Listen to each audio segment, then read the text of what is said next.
Hello दोस्तों, स्वागत है आपका बिहार न्यूज में। दोस्तों मैं हूं फिरदौस गनी और आप देख रहे हैं केडीबी लाइव। दोस्तों आज की बिहार की टॉप न्यूज लेकर आए हैं आपके लिए। दोस्तों वीडियो स्टार्ट करने से पहले आपसे एक रिक्वेस्ट है, अगर आप नए आए इस चैनल पर तो चैनल को सब्सक्राइब करके बेल आइकन को भी प्रेस कर दीजिए और साथ में वीडियो को लाइक कीजिए, अपने दोस्तों के साथ शेयर भी कीजिए। तो चलिए दोस्तों स्टार्ट करते हैं आज का न्यूज। बिहार के 27 जिलों में बुधवार को 128 नए संक्रमित मरीज की पहचान की गई है। इसके साथ ही राज्य में संक्रमितों की संख्या बढ़कर 5583 हो गई है। स्वास्थ्य विभाग के अनुसार शिवहर में 3, सीतामढ़ी में 6, औरंगाबाद में 3, शेखपुरा में 2, मुजफ्फरपुर में 2, नवादा में 4, बांका में 2, कटिहार में 1, भागलपुर में 11, कैमूर में 4, रोहतास में 6, वैशाली में 4, पटना में 2, गया में 5, सारण में 6, मुंगेर में 8, खगड़िया में 1, मधुबनी में 1, नालंदा में 3, मधेपुरा में 8, अररिया में 4, भोजपुर में 18, समस्तीपुर में 5, अरवल में 4, जमुई में 4, किशनगंज में 9 और सहरसा में 2 नए संक्रमितों की पहचान की गई है।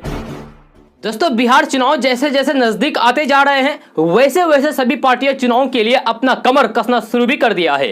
बात करें असदुद्दीन ओवैसी की पार्टी एमआईएम के बारे में, तो बिहार में असदुद्दीन ओवैसी की पार्टी भी बिहार असेंबली इलेक्शन की तैयारी शुरू कर दी है। जी हां, कल एमआईएम के बिहार प्रदेश ने ऐलान किया है कि बिहार में एमआईएम 32 सीटों पर अपना उम्मीदवार उतारेगी। हालांकि प्रदेश अध्यक्ष अख्तरुल इमान ने अभी ये नहीं बताया कि पार्टी किस किस विधानसभा क्षेत्र में अपना उम्मीदवार उतारेगी।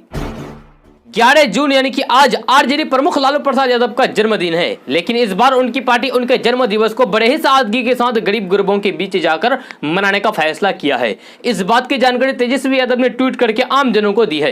तेजस्वी यादव ने अपने ट्वीट में लिखा है कि लालू प्रसाद यादव के इस बार के जन्म दिवस को आरजेडी गरीब सम्मान दिवस के रूप में मनाई जाएगी। साथ ही जन्मदिन के मौके पर 72,000 से अधिक गरीब जनता के बीच जाकर उन्हें खाना खिलाएगी। जी हाँ, आपको बता दूं कि लालू प्रसाद यादव का आज 72वां जन्मदिन है। ट्वीट में तेजस्वी यादव ने भाजपा पर निशाना साधते हुए यह भी लिखा है कि हम 144 करोड़ की 72,000 एलईडी स्क्रीन नहीं लगाते हैं, बल्कि गरीबों को भोजन खिलाने का प्रयास करेंगे। बिहार में गर्मी और उमस का सितम लगातार जारी है, जो आप देख ही भी रहे हैं। मौसम में अचानक आए इस बदलाव से लोग जहां परेशान हैं, वही मानसून के आने के भी इंतजार में टकटकी लगाकर बैठे हैं। मौसम विभाग ने उत्तर बिहार या फिर सीमांचल के रास्ते बिहार में 15 जून तक मानसून में प्रवेश करने की संभावना बताई है। पटना स्थित मौसम केंद्र से मिली जानकारी के मुताबिक उत्तर बिहार में जहाँ अगले 1-2 दिनों तक मौसम शुष्क रहेगा, वहीं इसके कारण बारिश की संभावना बढ़ेगी। मौसम विभाग ने अलर्ट जारी करते हुए कहा है कि पटना सहित राज्य के 38 जिलों में यानी कि सभी जिलों में आज से 4 दिनों तक उमस भरी गर्मी के साथ झमाझम बारिश भी हो सकती है। साथ ही जिन क्षेत्र में बारिश नहीं होगी वहां आंधी तूफान के साथ तेज हवा चलने की आशंका जताई गई है। बंगाल की खाड़ी में बने हवा के निम्न दबाव का असर होने की प्रबल संभावना है। यही वजह है कि चक्रवाती हवाओं का दबाव बिहार में बन सकता है। मौसम विभाग ने बताया कि बिहार, उत्तर प्रदेश और छत्तीसगढ़ तक चक्रवाती हवाओं का क्षेत्र बनने की वजह से बिहार के 38 जिलों में अगले 4 दिनों तक बारिश हो सकती है। राज्य में होने वाले बिहार विधानसभा चुनाव से पहले ही राज्य में विपक्षी दलों में फूट की आवाज सुनाई दे रही है। जी हां, राज्य में अभी तक विपक्ष के नेता के तौर पर खुद को प्रसारित कर रहे राष्ट्रीय जनता दल के नेता तेजस्वी यादव को महागठबंधन का नेता मानने के लिए उनके सहयोगी जीतन राम मांझी तैयार नहीं है। मांझी ने साफ तौर पर कह दिया है कि तेजस्वी को नेता नहीं मानेंगे। लिहाजा मांझी के इस फैसले के बाद राज्य में तीसरी मोर्चे की भी संभावना जताई गई है। मीठी और रसीली शाही लीची के लिए प्रसिद्ध बिहार के मुजफ्फरपुर की लीची का स्वाद अब 7 समंदर पार लंदन के निवासी भी चख सकेंगे। पहली बार मुजफ्फरपुर के एक लीची किसान ने अपने बगीचे की लीची को कॉमन सर्विस सेंटर के किसान ई मार्ट नाम के डिजिटल विक्रीय प्लेटफॉर्म पर लंदन के खरीदार को बेचा है। बिहार के पूर्णिया जिला में संक्रमण के 53 नए पॉजिटिव केस पाए गए हैं। इनमें से 33 संक्रमित मरीज के नगर प्रखंड के हैं। सभी मरीज पहले दिन क्वारंटाइन कैंप में थे। इसके अलावा श्रीनगर प्रखंड में 17 और जलालगढ़ प्रखंड में 3-3 नए संक्रमित मरीज मिले हैं। श्रीनगर और जलालगढ़ प्रखंड में पाए गए 20 मरीज होम क्वारंटाइन में थे। इस तरीके से जिले में अब कुल पॉजिटिव केस की संख्या 144 से बढ़कर 197 हो गई है। जी हां, पूर्णिया जिला में अभी तक पॉजिटिव मरीजों की संख्या 197 हो गई है। जिले में अब तक 56 मरीज रिकवर हो चुके हैं, यानी कि 56 मरीज ठीक होकर घर भी चले गए हैं।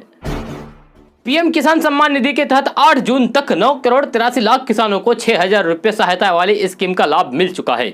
लॉकडाउन के दौरान प्रधानमंत्री किसान सम्मान निधि स्कीम की 5वीं और इस वित्तीय वर्ष की पहली किस्त का 2,000 रुपये मोदी सरकार किसानों के खाते में भेज चुकी है। योजना शुरू होने के बाद अब तक किसानों को 2,000 रुपये की 5 किस्त भेजी जा चुकी है। अब जल्द ही छठी और इस साल की दूसरी किस्त भी आने वाली है। इसकी लिस्ट भी तैयार हो चुकी है। अगर आप भी जानना चाहते हैं कि इस नई लिस्ट में आपका नाम है या फिर नहीं, तो हम आपको नाम चेक करने का तरीका बताने जा रहे हैं। अगर आपने इस योजना का फायदा लेने के लिए आवेदन किया है और अब अपना नाम लाभार्थी की सूची में देखना चाहते हैं तो आपके लिए सरकार ने अब यह सुविधा ऑनलाइन भी मुहैया करा दिया है।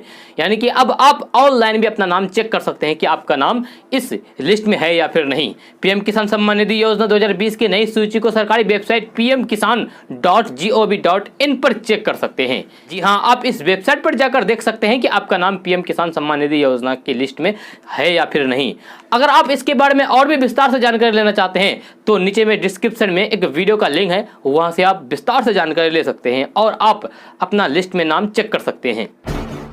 लॉकडाउन से देश दुनिया के लोगों को दिक्कतों का सामना करना पड़ा है, लेकिन इसी दौरान घर में परिवार के साथ रहने का लोगों ने आनंद भी उठाया है।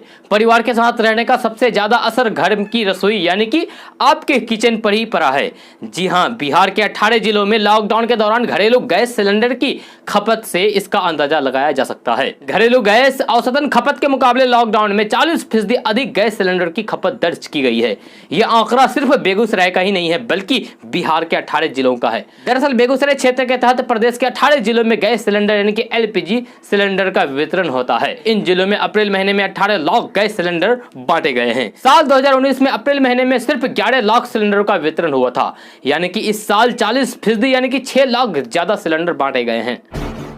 सुप्रीम कोर्ट द्वारा प्रवासी मजदूरों को लेकर राज्य सरकारों को दिए गए निर्देश के बाद बिहार सरकार हरकत में आ गया है। जी हां, बिहार सरकार के 2 विभाग, श्रम विभाग और उद्योग विभाग को प्रवासी मजदूरों को लेकर नीतीश कुमार ने विशेष दिशा निर्देश जारी किए हैं, जिसके बाद से ही दोनों विभागों ने प्रवासी मजदूरों को लेकर प्रयास तेज कर दिया है। बिहार के उद्योग विभाग के मंत्री श्याम रजक ने बताया कि प्रवासी मजदूरों को रोजगार के मुद्दे पर सुप्रीम कोर्ट के निर्देश के पहल से ही बिहार सरकार बाहर से आने वाले श्रमिकों की स्किल मैपिंग करवा रही है। बिहार में अब तक 13,10,000 स्किल श्रमिक मिले हैं। उद्योग मंत्री श्याम रजक ने बताया कि बिहार सरकार आपातकालीन ही नहीं बल्कि दीर्घकालीन नीति बनाकर श्रमिकों को रोजगार देने की तैयारी में है। बिहार में उद्योग लगाने को कई कंपनियों ने दिलचस्पी दिखाई है। 10 उद्योगपतियों ने बिहार के उद्योग विभाग की तरफ से भेजे गए पत्र का जवाब दिया है। उद्योग मंत्री श्याम रजक ने 24 उद्योगपतियों को पत्र लिखा था, जिसके बाद 10 उद्योगपतियों ने जवाब में कहा है कि जल्द ही बिहार का दौरा करूंगा। उद्योगपतियों के जवाब से बिहार सरकार उत्साहित है और उम्मीद कर रहा है कि बिहार में निवेशकों के आने के बाद रोजगार के अवसर बढ़ेंगे। लॉकडाउन के बीच बिहार के मुख्यमंत्री नीतीश कुमार करीब 3 महीने यानी कि पूरे 83 दिनों के बाद लोगों के सामने आए हैं। बाहर आकर सीएम नीतीश कुमार ने सबसे पहले मंत्रिमंडल सहयोगियों के साथ कैबिनेट की बैठक ली। कैबिनेट की बैठक में कुल 25 एजेंडों पर मोहर लगाई है। कैबिनेट की बैठक में 25 में से 14 एजेंडे बर्खास्तगी से जुड़े हुए थे, जिन पर फैसले लिए गए हैं। 11 डॉक्टरों को सेवा से बर्खास्त कर दिया गया है। ये डॉक्टर पिछले कई सालों से लगातार अनुपस्थित चल रहे थे। सरकार ने जन्म रजिस्ट्रेशन को लेकर लगने वाले लेट लतीफों को भी साफ कर दिया है। इसके लिए बिहार जन्म रजिस्ट्रेशन नियमावली 1999 के नियम 9 और 10 में संशोधन को मंजूरी दी गई है। सरकार ने कहा है कि ग्रामीण इलाकों में सार्वजनिक जल संचय जैसे तालाब आदि के जीर्णोद्धार मनरेगा के तहत किया जाएगा। 5 एकड़ तक के जल संचय का काम मनरेगा के तहत मजदूर करेंगे। बिहार की राजधानी पटना से एक बड़ी खबर सामने आई है। इस साल बिहार से हज यात्री यात्रा पर नहीं जा पाएंगे। कहा जा रहा है कि संक्रमण के चलते यह फैसला लिया गया है। बिहार हज कमेटी के कार्यपालक पदाधिकारी राशिद हुसैन ने कहा है कि इस साल बिहार से यात्री हज पर नहीं जा पाएंगे। जी हां, राशिद हुसैन ने कहा है कि हज यात्रा के लिए अब महज 15 दिन बचे हैं। अभी तक यात्रा को लेकर कोई भी तैयारी नहीं हुई है। वहीं यात्रा के संबंध में सऊदी अरब से कोई भी आदेश भी नहीं आया है। बिहार के लोगों की रोग प्रतिरोधक क्षमता संक्रमण को मात देती दिख रही है। रिकवर रेट में भी बिहार की स्थिति फिलहाल बेहतर है। बिहार में संक्रमित मरीज 6 से 9 दिनों में स्वस्थ होकर घर जा रहे हैं। जी हां, किसी अन्य गंभीर रोग से ग्रसित मरीज को थोड़ी परेशानी हो रही है, जबकि विश्व स्वास्थ्य संगठन यानी कि WHO के निर्धारित मानक के अनुसार 14 दिनों के आइसोलेशन के बाद ही मरीजों में सुधार की संभावना होती है। पिछले 8 दिनों में बिहार में औसतन 127 संक्रमित मरीज प्रतिदिन स्वस्थ होकर अपने घर लौट रहे हैं। बीते 1 जून को 221 मरीज स्वस्थ हुए थे, जबकि 8 जून को 137 मरीज स्वस्थ हुए हैं। इस तरीके से 1 जून से लेकर 8 जून के बीच कुल 1022 संक्रमित मरीज स्वस्थ होकर घर लौट चुके हैं। मुख्यमंत्री नीतीश कुमार ने कहा कि 15 वर्षों के दौरान विकास की गतिविधियों में महिलाओं की भागीदारी बढ़ने से बिहार में क्रांतिकारी बदलाव आया है। हमने पंचायतों में महिलाओं को 50% आरक्षण देने का ऐतिहासिक फैसला लिया, लेकिन इसके लिए कहीं कोई प्रचार नहीं किया। जदयू के जिला स्तरीय वर्चुअल रैली कार्यकर्ता सम्मेलन के तीसरे दिन जदयू के राष्ट्रीय अध्यक्ष नीतीश कुमार ने 5 जिलों मुजफ्फरपुर, सारण, गोपालगंज और वैशाली के पार्टी कार्यकर्ताओं से बातचीत कर रहे थे। इस बातचीत में उन्होंने कहा कि हमने 10 लाख स्वयं सहायता समूह के गठन का वादा किया था और 9.5 लाख से अधिक समूह का गठन हो चुका है। राज्य में 1 करोड़ से ज्यादा परिवारों की महिलाएं जीविका समूह से जुड़ी है। ये अपने परिवार की आय बढ़ाने के साथ ही बिहार को तेजी से विकास राज्य बनाने के में भी अपना महत्वपूर्ण योगदान दे रही है। बिहार की राजधानी पटना का नाम जब स्मार्ट सिटी बनने वाले शहरों में शामिल किया गया था, तब यह माना जा रहा था कि अब पटना का दिन भी बदलेगा और शहर चकाचक बन जाएगा। इसे लेकर पटना नगर निगम ने पटना को खूबसूरत बनाने के लिए 9 बड़ी योजनाओं की शुरुआत भी की थी, लेकिन वर्षों बीत जाने के बाद भी नगर निगम की पटना के लिए शुरू की गई नवरत्न योजना आज भी अधर में लटकी हुई है और ये कब तक पूरा होगा ये खुद नगर निगम को भी नहीं पता है। उत्तर बिहार में पंजाब हरियाणा के फैक्ट्री संचालकों के एजेंट फिर से सक्रिय हो गए हैं। धक्के खाकर, ट्रकों पर लदकर और पैदल अपने घर लौटे मजदूरों को पहले से अधिक सुविधाओं का प्रलोभन देकर एक बार फिर से पंजाब, हरियाणा और दिल्ली भेजा जा रहा है। पिछले 10 दिनों में रात के अंधेरे में रोजाना मजदूरों को बाहर ले जाने के लिए बसें खुल रही है। मुजफ्फरपुर में मीनापुर के गंगटी गांव से सोमवार देर रात एक बस 50 मजदूरों को लेकर लुधियाना गई। सीतामढ़ी के बैरगिनिया के परसोनी गांव में भी सोमवार देर रात एक बस 4 दर्जन मजदूर को लेकर पंजाब रवाना हो गई। रेलवे ने यात्रियों की सुरक्षा को देखते हुए पटना जंक्शन पर मास्क वेडिंग मशीन लगाई गई है। इस वेडिंग मशीन से बाजार से काफी कम कीमत में N95 मास्क और सैनिटाइजर यात्रियों के लिए उपलब्ध कराए जा रहे हैं। इस मशीन को पटना जंक्शन के प्लेटफॉर्म नंबर 1 पर लगाया गया है, जहां से आप इसे खरीद सकते हैं। जो मास्क बाजार में 250 रुपये या 300 रुपये मिल रहे हैं, उसे रेलवे यहां पर कम कीमत में यात्रियों को उपलब्ध करा रहा है। बिहार में परिवहन विभाग ने सभी जिला परिवहन पदाधिकारी को निर्देश दिया है कि 15 दिनों के अंदर वाहनों के रजिस्ट्रेशन और ड्राइविंग लाइसेंस के लंबित मामले को निपटाया जाए। समीक्षा बैठक में विभाग ने सभी जिला परिवहन अफसरों को कई दिशा निर्देश जारी किए हैं। जिला परिवहन कार्यालयों में ऑनलाइन लर्निंग लाइसेंस टेस्ट फिर से शुरू हो गया है। अगले 4 साल में पटना में गंगा नदी पर 4 नए पुल बनेंगे, जिसमें से 24 लेन होंगे। पटना महानगर के आधारभूत ढांचे का विकास करने के लिए पथ निर्माण विभाग ने इस पर काम करना शुरू भी कर दिया है। मौजूदा समय में पटना आने के लिए अभी 6 लेन पुल है, लेकिन इसमें कार्यरत 4 लेन हैं। इनमें से 2 लेन का दीघा का जेपी सेतु और गांधी सेतु के पूर्वी हिस्से का 2 लेन का पुल शामिल है। गांधी सेतु के एक हिस्से का 2 लेन पुल अभी मरम्मत के कारण बंद है। इसी महीने पश्चिमी लेन से आवाजाही शुरू हो जाएगी, लेकिन इसके लेन से शुरू होने से पहले लेन को तोड़ने का काम शुरू होना है। लगभग 5000 करोड़ की लागत से बन रहे इस पुल को बनाने में वित्तीय समस्या आई तो राज्य सरकार इसे अपने स्तर से राशि की व्यवस्था करके निर्माण कार्य कर रही है।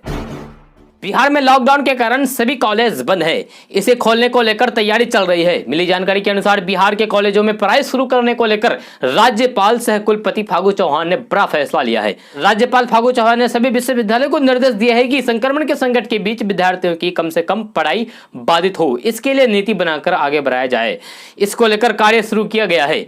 अब बहुत जल्द कॉलेज खोलने के संकेत नजर आ रहे हैं, क्योंकि राज्यपाल ने सभी यूनिवर्सिटियों को इस संबंध में आदेश जारी कर दिया है। इस आदेश के बाद अब सितंबर से रेगुलर पढ़ाई शुरू हो जाएगी। दोस्तों, आज का न्यूज़ बस यहीं तक। कैसा लगा आप लोगों को आज का न्यूज़? जरूर अपना सुझाव दीजिएगा नीचे कमेंट बॉक्स में कमेंट करके। अगर आप नए आए इस चैनल पर तो चैनल को सब्सक्राइब करके बेल आइकन को भी प्रेस कर दीजिए और साथ में वीडियो को लाइक कीजिए, अपने दोस्तों के साथ शेयर भी कीजिए। तो चलिए दोस्तों, फिर मिलते हैं अगली वीडियो में।